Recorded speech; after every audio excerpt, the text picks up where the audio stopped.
Vicki Hogarth, and welcome to Southwest Magazine. My guest today is playwright and director Ron Kelly-Spurles, who is bringing The Return of Grace to St. Andrews at the Huntsman Theatre on Saturday, April 5th at 2 p.m. Thank you so much for being here today, Ron. Oh, thank you for having me, Vicki. I really appreciate it. This is a play about the life and times of Grace Helen Mowat. Tell us a little bit about where the play starts and what transpires. Sure. Well, I've written a play several years ago. I wrote a play kind of about Grace's whole life called Nellie's Cottage Craft.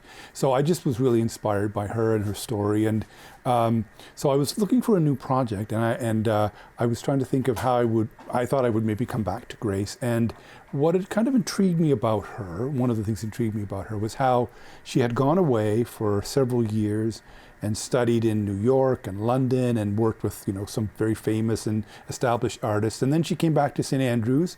And so I kind of thought, when she came back here, how did she get herself set up?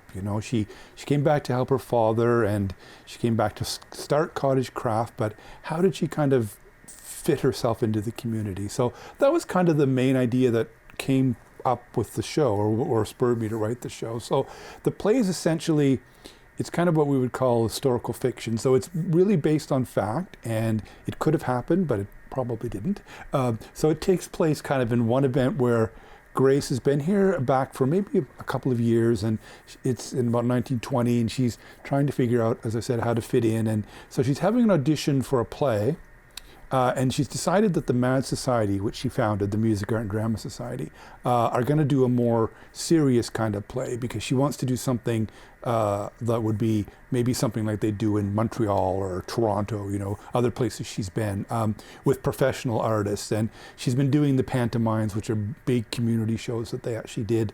So in the play I've written, she's having an audition for the show, and she's trying to kind of figure out how can she be a professional artist and work with all the community members that she's worked with for the years, and how can she make something really kind of professional out of them. And she's struggling with that kind of dynamic, if that makes sense. Do you see, I have to ask if you see some of yourself in her when you're doing a project like this. A lot of us who work in small towns, we see the talent that's around us. And yeah. Tell us a little bit about your own experience. Sure, yeah, no, I didn't actually even realize it till after I don't know if I'd completely written it, but I got mostly through it. I'm from Fredericton originally, and when I was in my late 20s, I went to Montreal and studied theater, and I went to some other places, and I worked with some professional companies and people. And then eventually I came back to Sackville, which is a small town, very much like the size of St. Andrews, I expect. And when I got there, I thought, I've got this experience I got from away. How am I gonna, make use of that? How am I gonna feel like I'm doing something that's really kind of, exciting and worthwhile? And I did a lot of professional, sort of semi-professional things in Sackville, but I've mostly kind of done mostly community type work and working with community theater, and that's what this play is, and that's kind of part of, not to give away what happens in The Return of Grace, but that's part of what Grace sort of is dealing with is, how can she be happy working with the community members and not just professional type artists? So she's kind of working her way through that in the play. So. I think anyone who's watching at home right now, if they know Grace Helen Mowat, if they know the story of Cottage Craft, they definitely recognize this old school suit that I'm wearing. This is actually my childhood Cottage Craft doll. That's fittingly, I named her Grace. So I had to put a couple of the bags, the vintage bags. There's a blanket by you as well. Yeah. Why do you think she's had this legacy that we still talk about her today? She's still, to me, one of the most fascinating people from this region. Yeah, well, it's, what she did is such a, even now it would be a modern kind of challenging thing to do, to gather up all the women who were working on the farms who didn't have certainly enough money and had some free time, and kind of getting them all involved in this craft industry where they could be productive and they could make money. And some of them, like I read some stories about some of them earned enough money to send their kids off to school and that sort of thing that they wouldn't have been able to do otherwise. So just the combination of creating like an entrepreneurship program that helped local people and also provided these amazingly beautiful crafts that in the play, there's actually some verbatim of some speech that she gave about how to make how to make the crafts, and like everything has to be individual, and it has to be what you really would find here, and it has to be beautiful and really well made. So just that carries on, that legacy, I think, of and forging that in the early 1900s, when it was, I think, especially it still is, but at that time, for a woman to take on that kind of business leadership role, I think was really fascinating. While you were learning about her, and I told you this before we started filming, my grandpa was Kent Ross, and actually it was my grandmother, Victoria Ross, who called Grace Helen Mowat when my grandpa was coming back from World War II to help her find a job for her son. So again, another moment where she was being really all about community, and also being a very powerful woman at a time that really stood out. Yeah. What did you learn about her when you were writing this play that you didn't know before from having written a play previously? Well, I think I kind of got a much better understanding of what she must have gone through when she came back, just because I knew the facts of it, essentially, that she had come back and her father had been ill, and she, it's well known that she had some nervous problems while she was away, and so she came back, and she wasn't young, she was single, so a lot of challenges kind of in her life, at that point. So really, doing the play, I really got a better sense of what that must have meant to her and how challenging that must have been, to come back to a small town where, how do you fit in? How do you make your way after you've been away, and you come back and you have these sorts of challenges again of her father being ill, or not. When she came back, she had no business. How does she put her skills to use? So that's a lot of the stuff I think I learned. Yeah. Where do you start when you're writing a play? What's the first thing you do after you have the idea? I've written most of the plays I've written are kind of historical, based on real people and real things that have happened. So usually I kind of try to learn as much as I can about them and the event or the time that I'm writing about. And then I kind of look for something that would be, it's kind of one of the main parts of playwriting or drama, is that there's some sort of conflict at the center of it. So I wouldn't make up a conflict. Well, I mean, I might in a way, but I wouldn't make up something that didn't happen. But like, for example, in this play, the main conflict is within Grace. It's about her, again, as I mentioned a couple times already, it's about her trying to figure out what she should do and how she should fit in. So I always try to figure out what the conflict is, and then I kind of build the story around that, or try to make that as much a part of the story as possible. And then I start at the beginning, and sometimes I have a real clear ending in mind, and sometimes I don't. And then this particular play, don't ask any of the cast about this, but there's a little bit of a history behind the writing of it. I won a playwriting competition in Fredericton in 2021, so it was part of the Notable Acts Theatre Festival. It had a different title, and it was called Mad About Van Horn, and it was shorter and smaller cast. So we did it then. And then I kind of rewrote it, thinking of a bigger cast and a longer sort of production. But then once we started working on it, rehearsing with the actors, I did a lot of changing at that point too, because I could kind of see how things worked and what things seemed like they needed to be changed. And then we finally ended up with a final script. So. When you're dealing with a historical character, a real life person, how do you get their voice? Well, there's a little bit of Grace. She's I'm sure you know, she has a couple of books, or several books actually, I think. But the two that I'm more familiar with are The History of a Diverting Town, something like that. It's about, so I can't remember the exact title of it. And then the other one is the one that's poems. So I read both of those, so I had a bit of a sense of, I had to kind of make it up, and then, but I had a bit of a sense, I think, of how she would talk and what sort of things, she might say. And then once it gets going, and then when you get writing, you kind of get an idea of who the person is, or you think the person is, and then you feel like they're kind of speaking through the, the writing. And then when we get a real actor in the part, like that really changes things too. So. And let's talk about that casting. This isn't the premiere of the play. You've had the chance to already show this, and it's also on the road. What's been the reaction of the audience? Yeah, we did it in Sackville, the original production, in November, And then we just did it in Fredericton a couple of days ago, and now we're here this weekend. It's been great. It's been really strong. Yeah, I mean, people. It's. I was trying to think when I was sort of getting ready to promote it here. I was thinking like, what have people said about it, or that I would want to put forward. And I think the biggest things are like people say it's quite funny. Like there's a lot. It's not a comedy, but there's a lot of funny parts in it, and it's quite moving. I think too. Just again, I find it moving and people have told me that too. Just to see a young woman who's kind of again trying to find her place and how does she work that out. So funny and moving. That's kind of how we're. When you were casting for the part of Grace, how did that go? What were you looking for in a lead? Yeah, that was a real challenge. I auditioned a fair number of people, and then I thought of an actor who I'd worked with before, named Faith Higgins, who is really talented, and she's kind of tall and a bit angular, like you see the pictures of Grace appears to be. So she has a vague resemblance to her, but she's just a really strong actor, and she's also. We talked about it a little bit, and she's from a small town, I think in Nova Scotia, so she really identified with the whole small town aspect and being a strong woman and that sort of thing. So that was really kind of, she's a really good actor, but that's kind of what made me make the decision to cast her. So. And I know we've gotten far into the show before I even asked where people buy tickets to see this if they want to come to the Huntsman showing on April 5th. Yeah, there's two places they can buy them at Marshlight, our website, www.marshlight.ca, so marshlight.ca. So it's right on the homepage there. Or we'll be selling them at the door as well. And the theater is fairly big, so there's no worry about it being sold out. So, okay. Yeah.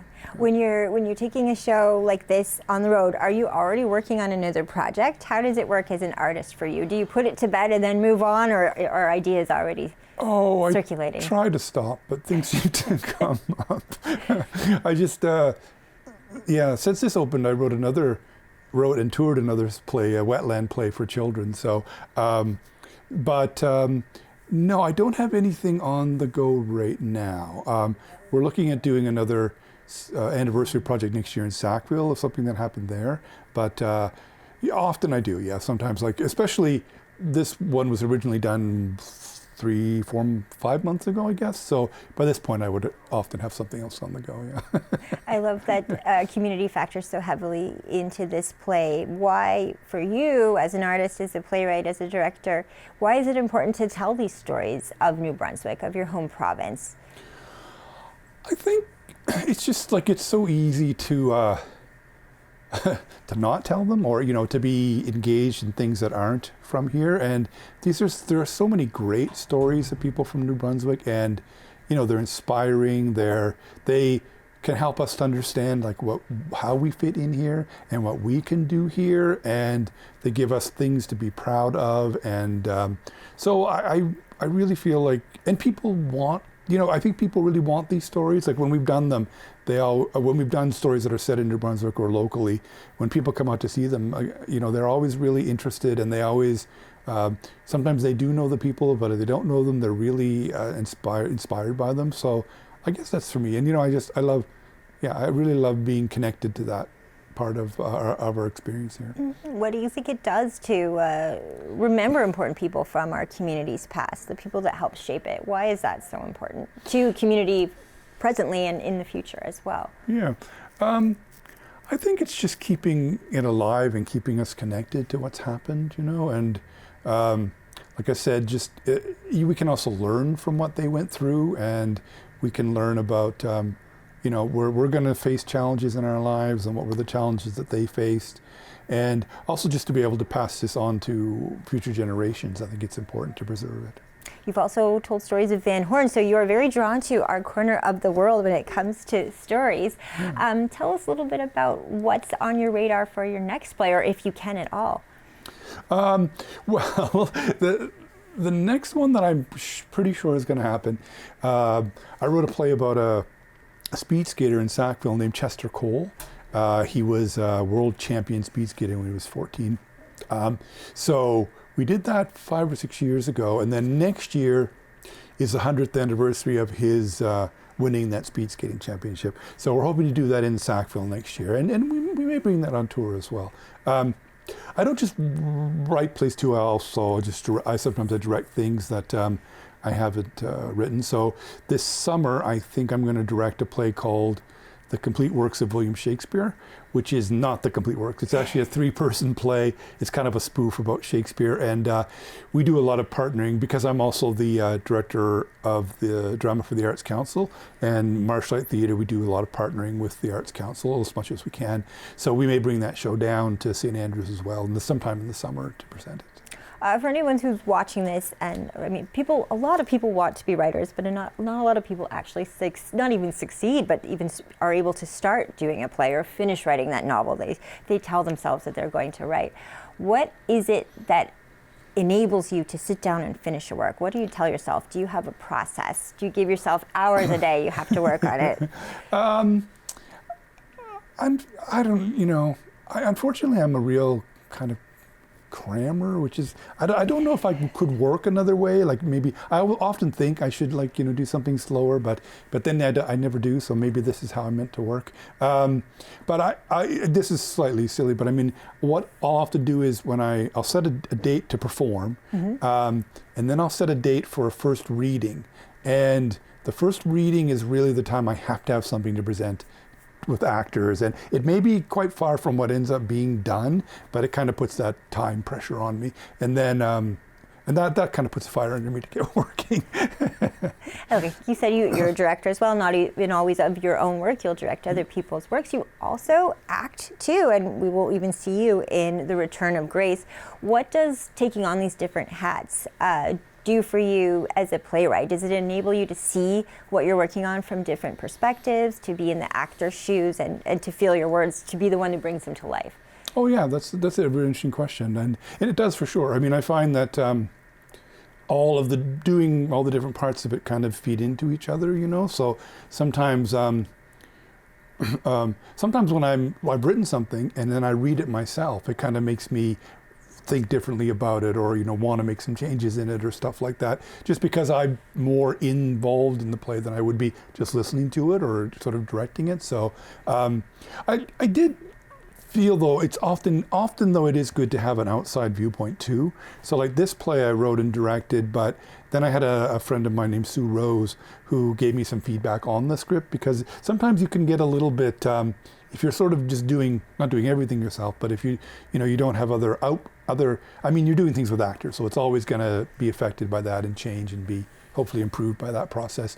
But sometimes it's good to have another creative eye to kind of look at what you're doing to give you a perspective on it. When you're done writing the play, what's the process like before it's ready to be shown for an audience? What's the timeline like? Well, I try to give myself as much time as I can for.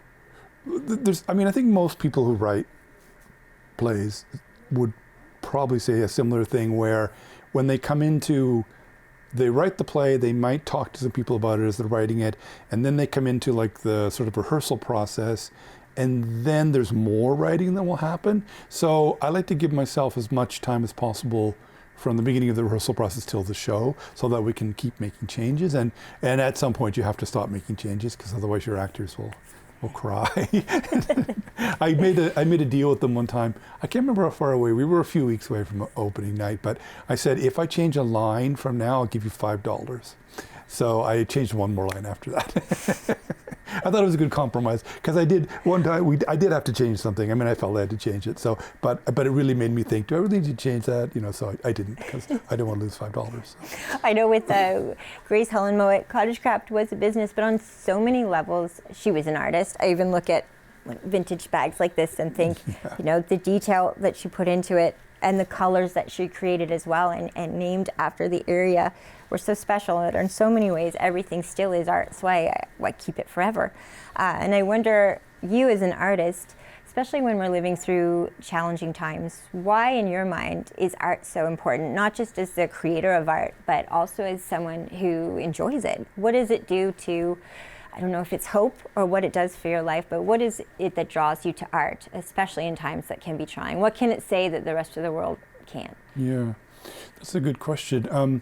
I think for me, it's kind of about expressing myself. So, I don't always say my plays are. This play actually, as we mentioned, is kind of about experience that I had too, about going away and coming back.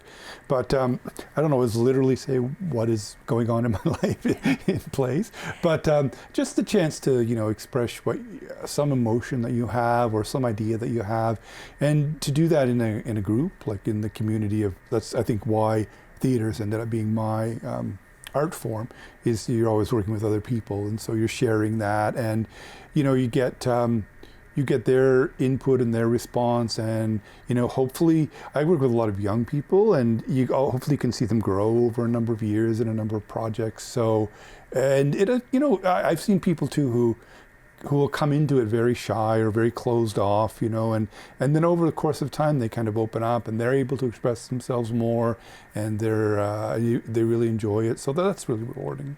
For people who come out to this particular play, what do you hope they take away from it when they leave?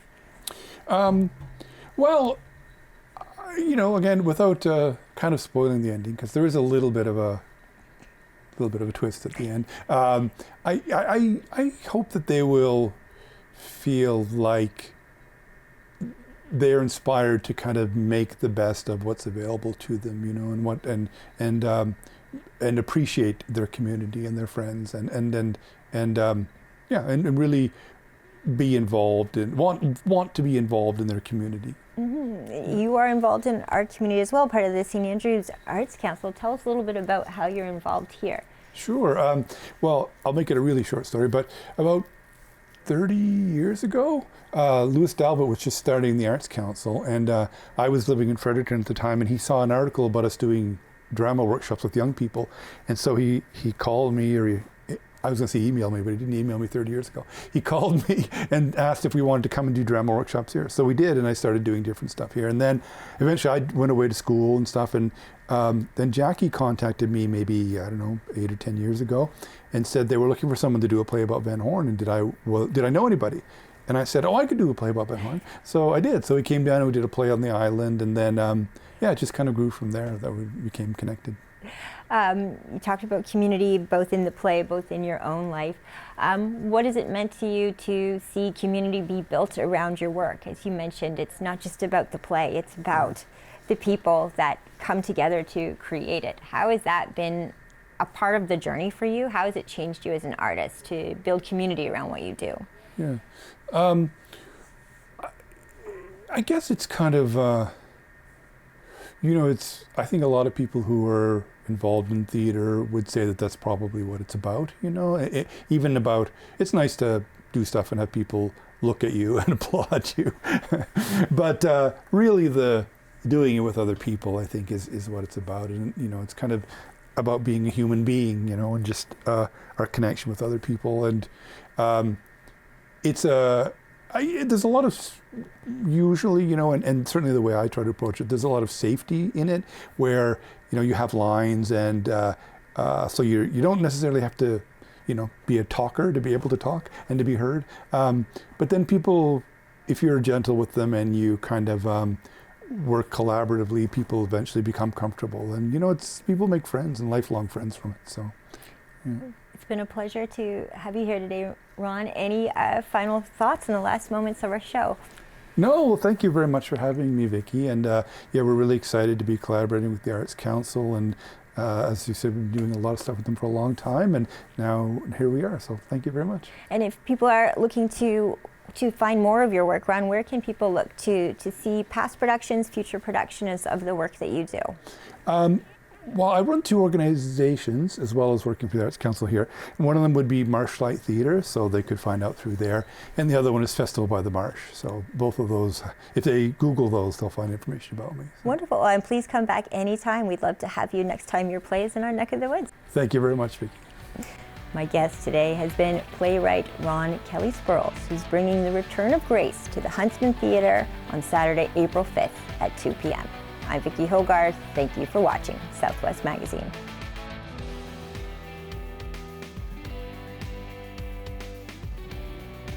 Southwest Magazine is a news and public affairs production of CHCO Television.